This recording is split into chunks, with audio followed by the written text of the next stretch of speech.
In this episode, I'm going to complain about the Army.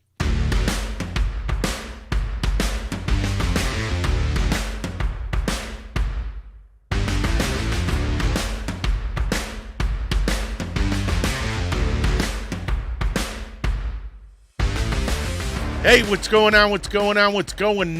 Welcome back to Sea and Land Fitness Podcast. I am your host, Michael Sahno.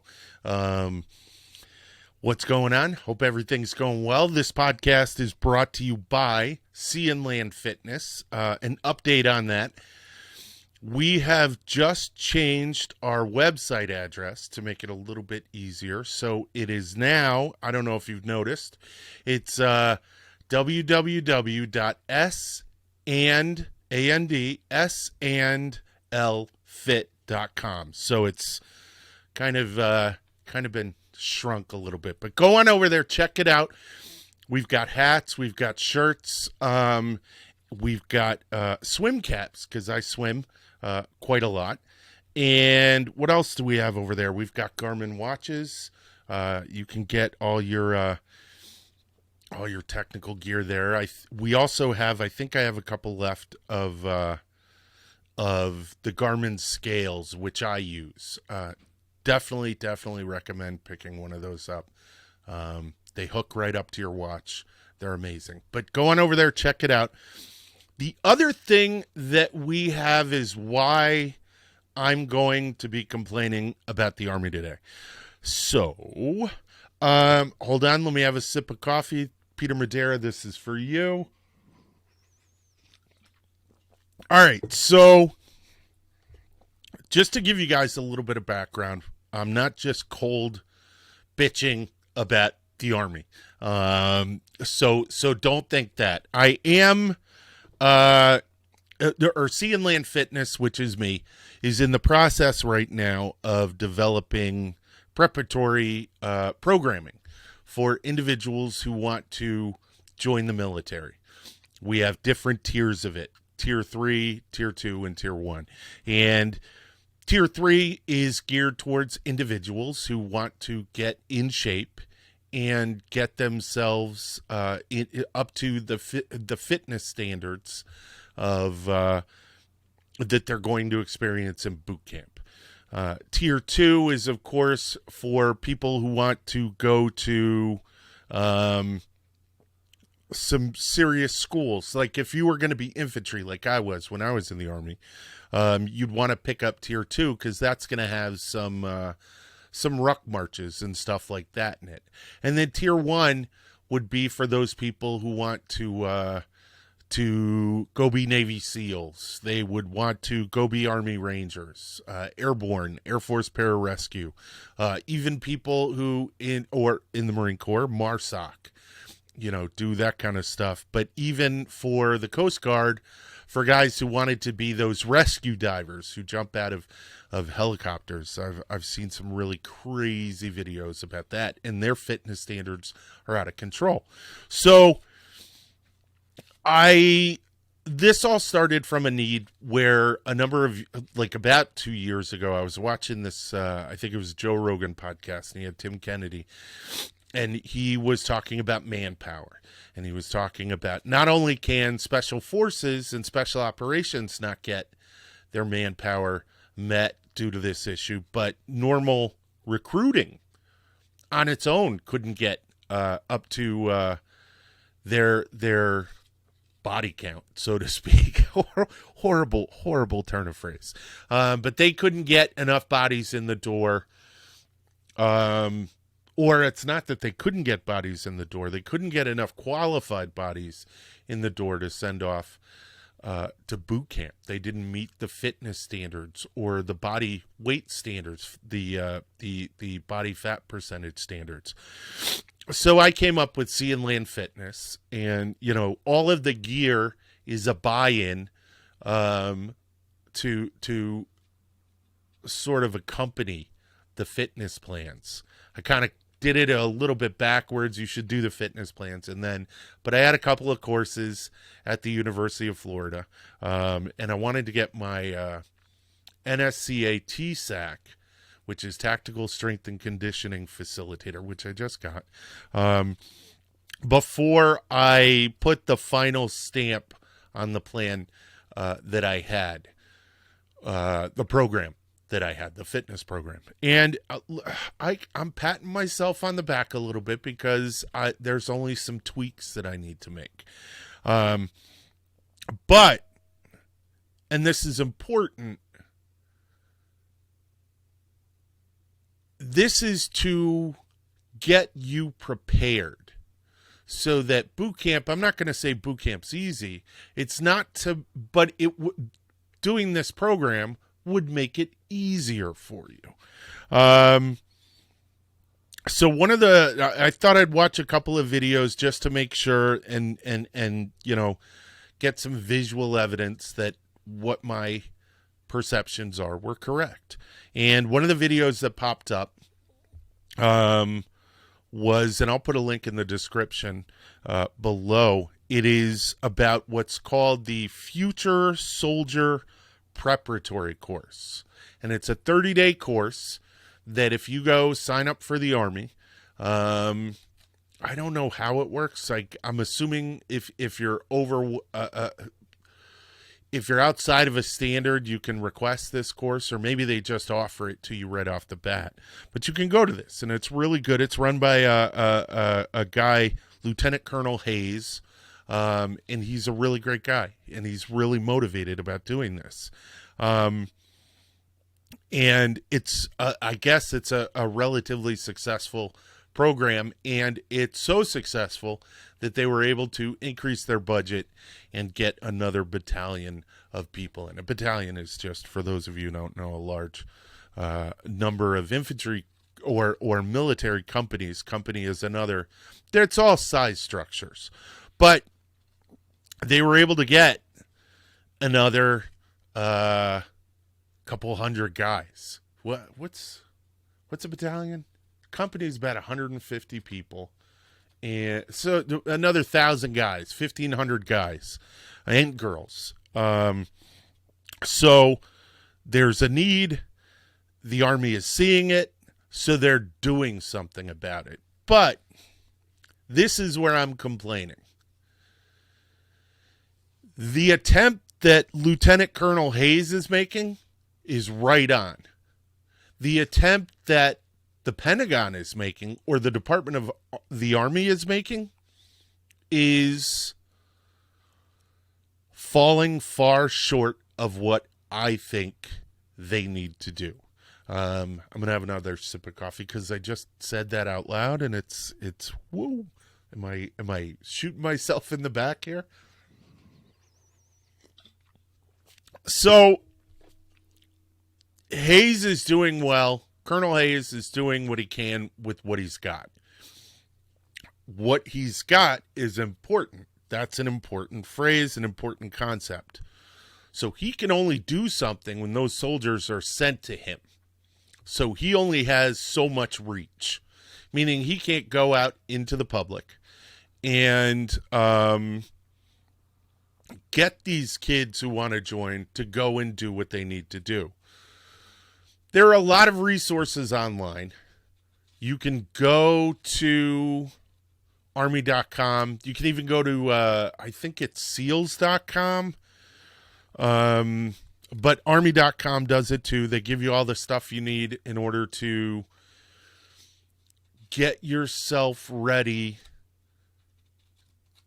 in a prepared physical state to join the service and hopefully succeed in the job that you've chosen, one of these combat arms jobs.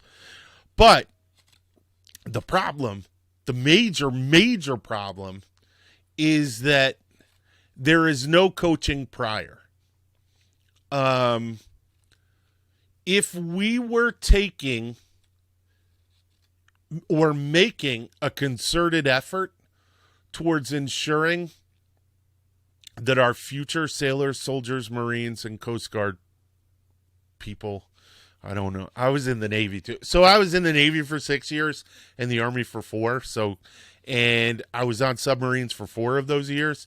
And the sub school is right across the river in New London, or in Groton, across the river from the Coast Guard Academy. So we called them Puddle Pirates. I'm sorry, guys. I'm not trying to be mean. But Coast Guard people, how's that? I'm showing respect. It's biting into me, but I'm showing it. So anyways, what I was talking about is there needs to be a concerted effort beforehand. Now, when I stepped into this space, when I started looking at programming for future soldiers, sailors, Marines, airmen, I forgot them, I was noticing that most of the focus was on special operations. We're going to get you going. We're going to get you out the door. Success guaranteed. One, success guaranteed, that's BS. You can't. Especially if I'm just giving you a piece of paper and saying run with it. And that is the issue right now. There's a lot of good programming coming out of the Army, a lot of good programming coming out of the Navy, but there's no coaching aspect. There's no, and it doesn't have to be one-on-one to the point where you've got to stay there over the client, subject, future soldier, future sailor, future Marine, future airman. It doesn't have to be that way. It can be as much as digital check-ins. It could be an app. It could be, I like that digital check-ins thing. That just popped into my head. So let's say I start a program. I got this tier 3. I got people from all over the country. You make it competitive. You make, you put up leaderboards, where they're videotaping and you have peers reviewing it, calling out, hey, this push-up was a no-go. This pull-up was a no-go. There's all these things that can be done. There is a community that we can build. Maybe that's what I'm supposed to do. And I'm actually looking at this right now. I've been thinking about this while I was preparing for this podcast, because there's more than just the fitness aspect to it. So one of the things that I was doing before I did this podcast in research for this episode was watching this 10 weeks program, which is done in Fort Jackson. And it follows a group of soldiers as they go through boot camp. And again, I'm complaining about the Army. I know I'm going to get punched in something just for going here. But whatever. There is a lot of sports psychology, motivation reinforcement going on, goal-setting reinforcement going on. And it's taking time away from training in order to instill these things. These are things that I think can be attacked prior to the recruit ever stepping on the bus. You know what I mean? The Army Recruit Command setting up some type of, because I know you have some good recruiters who are there all the time and they're really preppy, and you have some DS recruiters who are, you'll be fine. Don't worry about it. I was lucky. I had 2 great recruiters, great recruiter in the Navy and a great recruiter in the Army. But I already, I grew up in a military family. My grandfather, World War I, my great-grandfather, World War I, my grandfather, World War II, and my dad was in Vietnam. So I knew I had a heads up, so to speak. But some of these kids don't have a heads up. And they're going in cold. Some of them are coming from troubled backgrounds where these psychological skills weren't given to them. I kind of feel like there needs to be a support structure that exists. Maybe that's what it is. Maybe that's what Sea and Land Fitness needs to become. I mean, I do training. I do help people, with personal training. But part of my flavor of personal training is heavy on the goal setting and heavy on the sports psych aspect of it. And that's gotten good results from the individuals that I've trained. You have setbacks. Everyone has setbacks. I have them and my clients have them as well. But giving them an understanding of how to attack those setbacks so that those setbacks can be learning experiences, that's a psychological skill.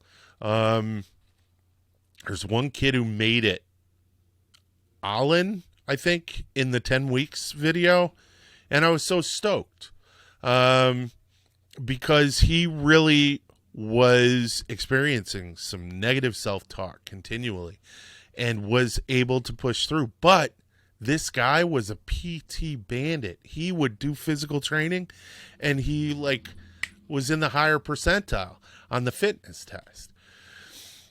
And it took a lot of work that could have been constructively done prior to him getting there. And that's why I think the recruit command would do well to have a larger support structure. Now, one of the groups that actually really, really does this is the Marine Corps. So I know for a fact, I don't know if all recruiting commands do this, but I know for a fact if you become a Marine Corps recruit, they have PT before you even get on the bus, before you go to MEPS, which is the entrance processing station, military entrance processing station, where you swear to uphold the Constitution and all that stuff, and they draw your blood and bend over and cough, all that stuff.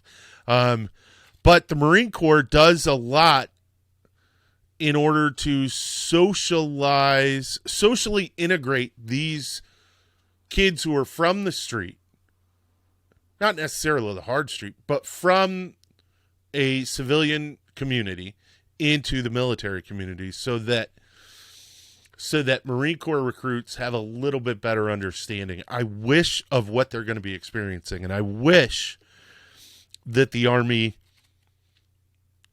heavily invested in that. But I also wish the Navy heavily invested in that. And I don't know what the Air Force does. But I know that the fitness standards, the physical standards for the Air Force are a lot less stringent than they are for the other branches, even the Coast Guard. So I think that might be my mission.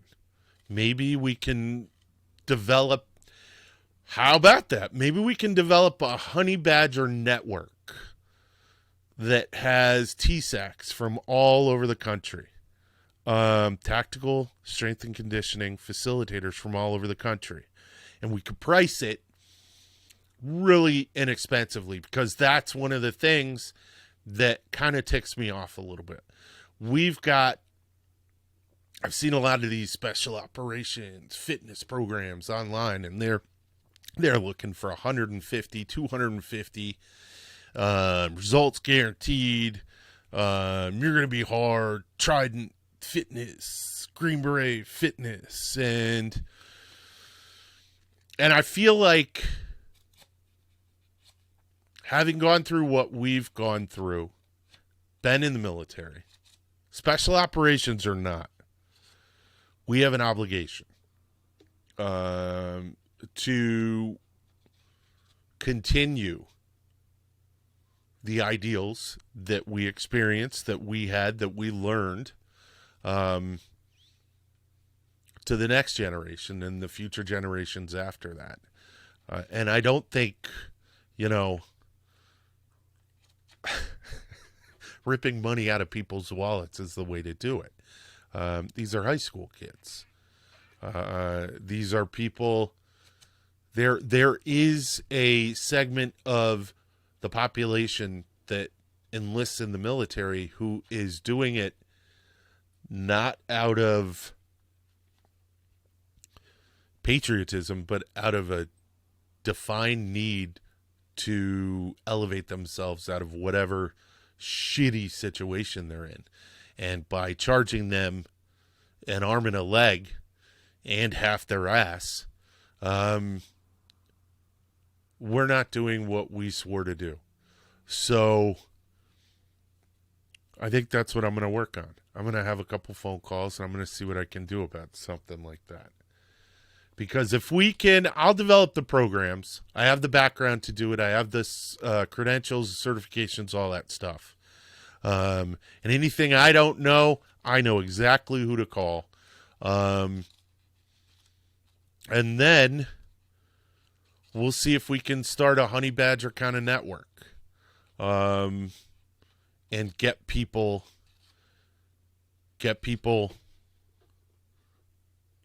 to perform and experience being the best that they can be. Wow, this is so dope. I'm so excited about this. So, I think that's what it boils down to. If you see something that you love that needs help, you help it. And that's what I'm going to do. That's what Sea and Land Fitness is going to do. So stay tuned for those fitness programs as I hiccup through that.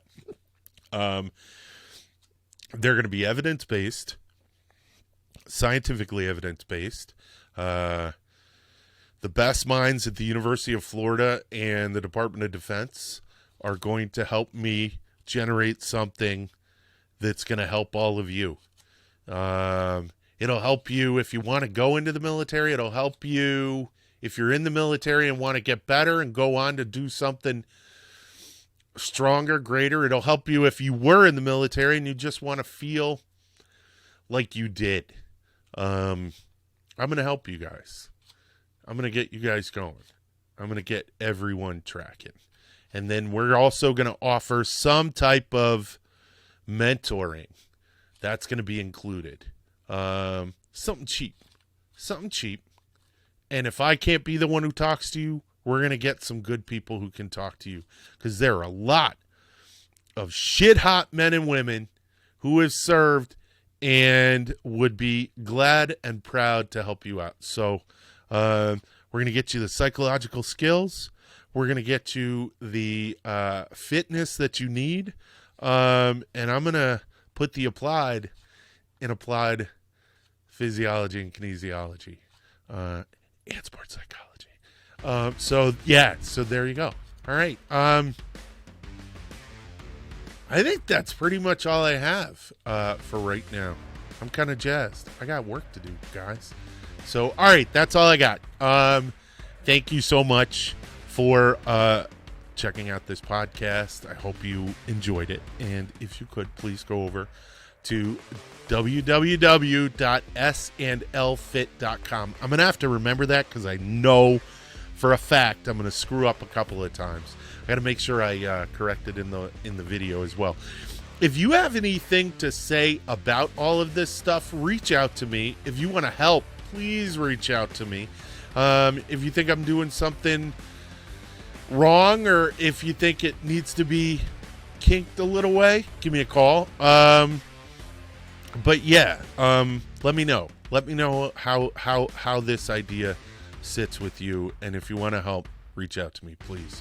And yeah, go over to sandlfit.com and we will see you soon. Laters.